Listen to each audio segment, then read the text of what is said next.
Hey everybody, Cosplay Freddy here with Michael James and Miss Allie Bella Guter. All right. So I do apologize about the our little break in communication. The battery died on my MacBook Pro, and also I forgot to have my backup to the backup for my memory card. So that's why we're going strictly Facebook Live for the last portion of the interview.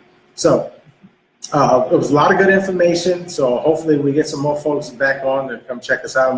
We're actually almost done, and do bear with us. So our last question was actually you were bringing up something, Allie. So yeah, let's go ahead and finish elaborating on what you were saying, and then we'll go to our last question. Okay, so I started to tell everybody about our second day, yes, which is a shorter event. We call it Afro Comic-Con Youth Community Day because it's all for kids and their families, of course, can come. But it's all centered around kids. We have amazing workshops with the kids. I'm just super excited about this portion. And we've got delicious free food from a Latin American cuisine. We have costume giveaway. Yeah. Right? Halloween costumes for the kids that participate in the workshops. You can't just come in here, grab one, you gotta participate, but you will want to participate because the workshops are really wonderful. We have comic book, learning how to make a comic book workshop. We have a rap cipher going into connecting to all kinds of different professions that are connected with art that are going to, lead you into those interests. We have, and I really want to mention this because we need to get the word out about this and should have done it a little sooner. We have a wonderful artist, and I'm blanking on his name right now, but we have a wonderful artist who wants to review children's portfolios to help them, improve or suggestions. So it doesn't matter. You could be, whatever age. If there's any work that you have that you want to be reviewed by professional comic artists, bring it on down. Oh yeah. And it's going to be at Soul Space on Telegraph. Address. I think it's like 1728 Telegraph. But Soul Space, you'll see it between 17th and 19th on Telegraph in Oakland. It's like a storefront. They're from 11 to 3 in Oakland. Yeah, we're gonna on Sunday, October 22nd. Okay. Yeah. So not only is there one event, but there's two events. So make sure you pay attention to that. Afro Comic-Con for majority general public, and that's families, big and small. The 21st, which is that Saturday. Right. There's a more kid-friendlier version of it, which is going to be in Oakland. And forgot to mention. 21st is Embryville, 22nd will be in Oakland, so make sure you pay attention to that. So you don't show up for Afro Comic-Con on Sunday, and then you show up for the kids' space on Saturday. So make sure you get that paid attention to. A little shout out to Akanadi, Akanadi Foundation that that granted us funding for the second day. Okay, which is there for racial justice and arts and development for people of color in Oakland primarily. Yeah. And we're very, very, very grateful at the wonderful recognition that they've given our program that Michael started. And so thank you. Awesome, great. Are there any final thoughts, that was actually my last question? Going to be in the final thoughts? Anything that you want to put out to the people? Just come on out. It's going to be a great event. Like Freddie said, we just really want you to come and join us, and so learn as much as you can, take away as much as you can. Have fun. Have fun. Dress up. Definitely dress up if you want. We want this to be festive, and we want people to feel inclusive and come on out. Well, thank you all again for coming out for the interview. To the audience, I want to apologize again to Michael and to Haley. I want to apologize again for our technical difficulties. But the fact of the matter is, we got everything going. If there's an event that I can say for the event, the upcoming event for Afro Comic Con is the one thing I would love to see someone cosplay as, and I talk to my wife about this, all the time, because me being a future film student, I think it's all about controlling the narrative. Yes. To me, the best cosplay in the world, whether it's DC, Marvel, Image, or any of those other comic books, someone cosplay as a person from a TV show between the 80s and the 90s when you had to wear a college on your shirt or on your hat. Wow, okay. If that makes any sense. Those of you all from that era, because the Cosby Show used to do it. That's right. Different World used to do it. Different World, that's what I was thinking of. Used to do it. And that's the thing that you don't see a lot of now. And Yeah. Really? I got Fan base. Exactly. Yeah, Exactly. I love that.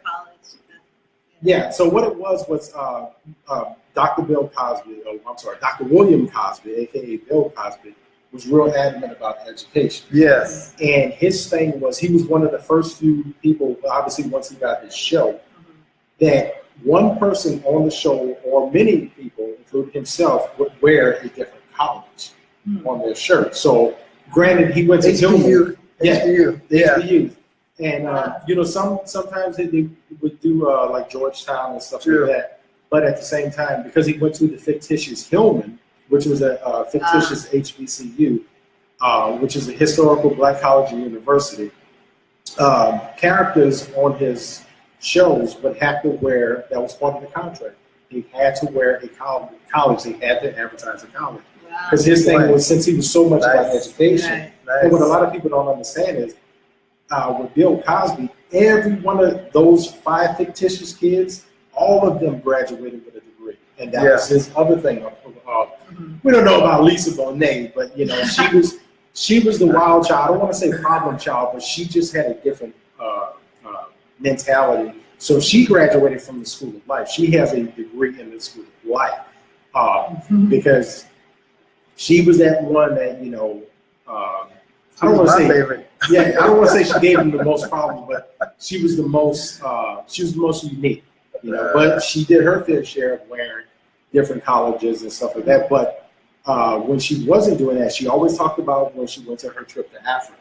Yeah. Which I always felt was so prevalent about that, which, gives me the drive to bring my family to Africa. But, my thing is I want to see that come back. Yeah. People bringing back the colleges. Yes, we'd love to see the HBCUs, but any college at the convention, no hell. Now, you don't even have to worry about the convention.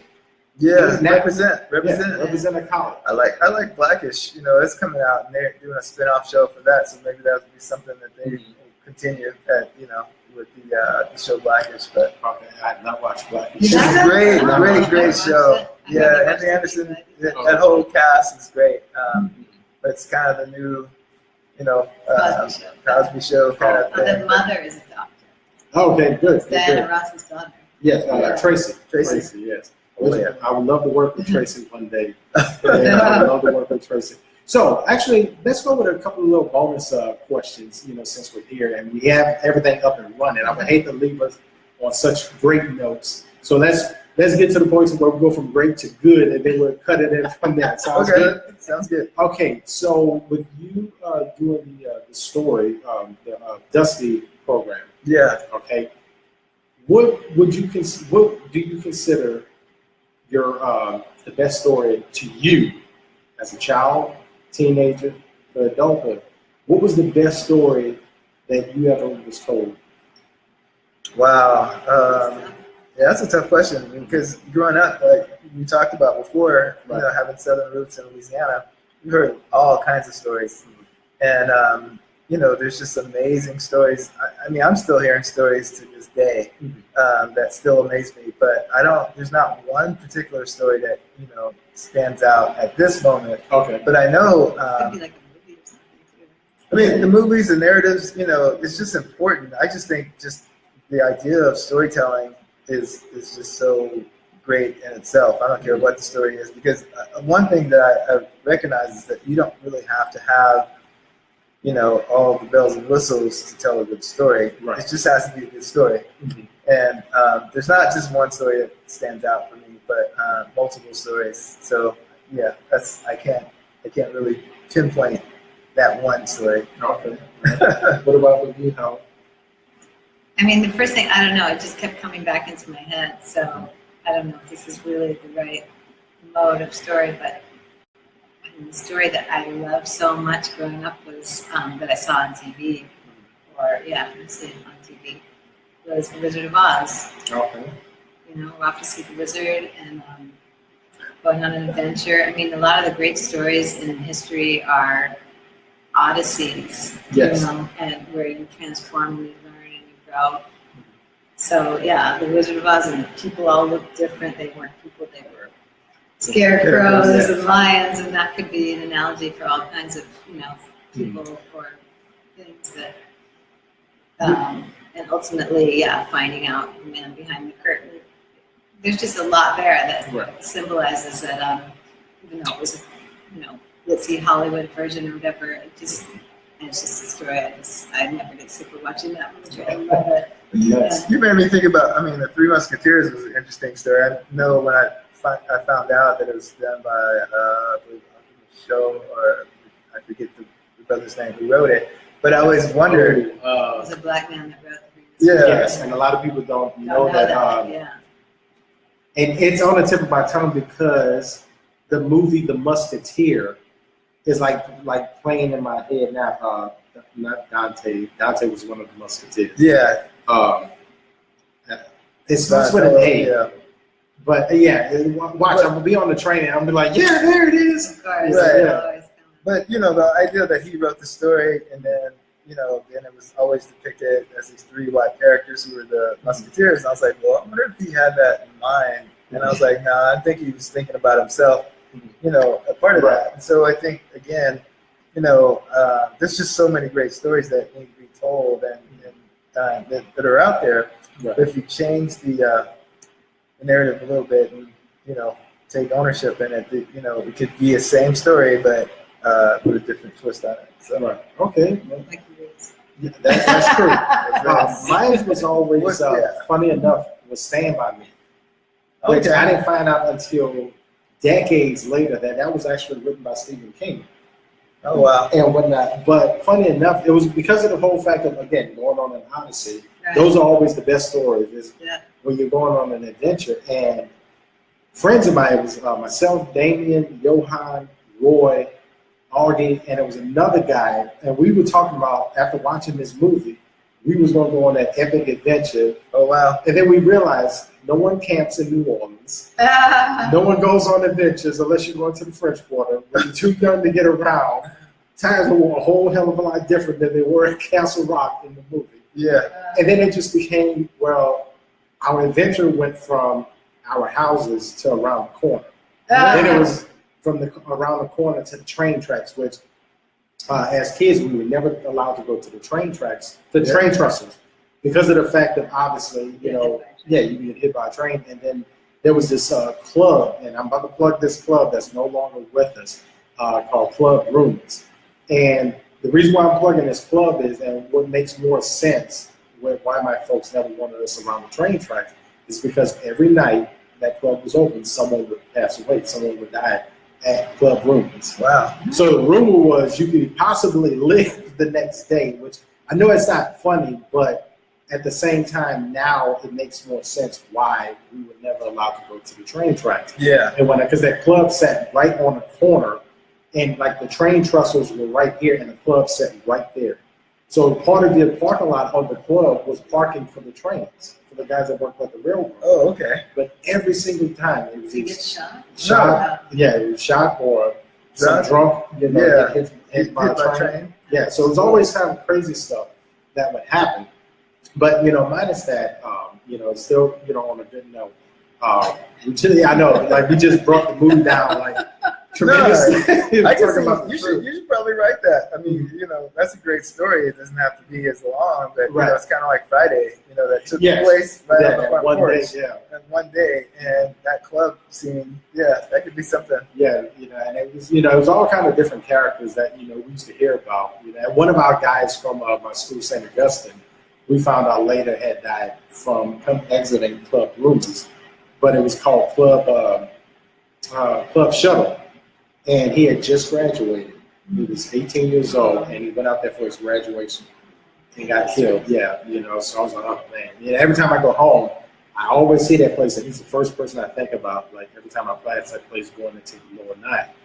But another question. Sorry for bringing down the mood. Let's bring it back up and finish off high. Okay, so now that we know October 21st to be in a place as Expressions on 6601 Shalman Road. Oh, we have flyers. Look at this. We have flyers. So make sure you are checking these out. You can get them out anywhere in Emeryville. What are locations that we could possibly find our flyers? Because I'm actually taking some flyers back to Suisun City, Fairfield, and for Vacaville also. They're over at Expressions College. There's some downtown Oakland. Okay. At the Soul Space. Soul Space. Okay. Where we're second day. Yeah. Okay. We're trying to post them all around. The best way to find out is just to go online, register afrocomiccon.org. Yes. And we're old school. This is new school. This is the new school. So what I wanted to say when we first were talking about the flyers is that Michael and I and other cast members, other team members or friends or volunteers who got the flyers, we've all noticed one thing. What's that? Well, especially when we hand it to a person of color, they're like, their eyes get big and they're like, I'm there. Yes. Yeah, they don't even know what it's about. They see Afro Comic Con and they like, I'm coming. I'm like, okay, that's great. so satisfying to see, we're making something that's making people feel cared about, wanted, happy, see this happen. Yeah. Doing something positive for everybody. Yes. And I will say this, the way I found out about Afro Comic Con was through Ken and Shantae Neely, aka Cosplay Royalty. So once I saw it, my first question was, when is this happening? It was like the 21st. I said, well, is that a Friday, Saturday or Sunday? It was like Saturday. I was like, make this shareable, and then I shared it. I don't know how many times I've shared this, on my page and stuff like that. So we just want to make sure that people will be, in a place to be, because it's not just a comic book convention; it's a comic conference. That's the big difference. You learn at a conference. So, again, is there anything you all want to say before?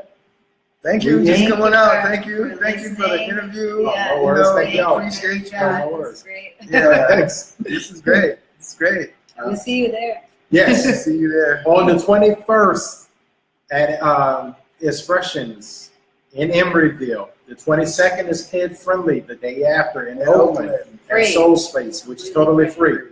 Okay.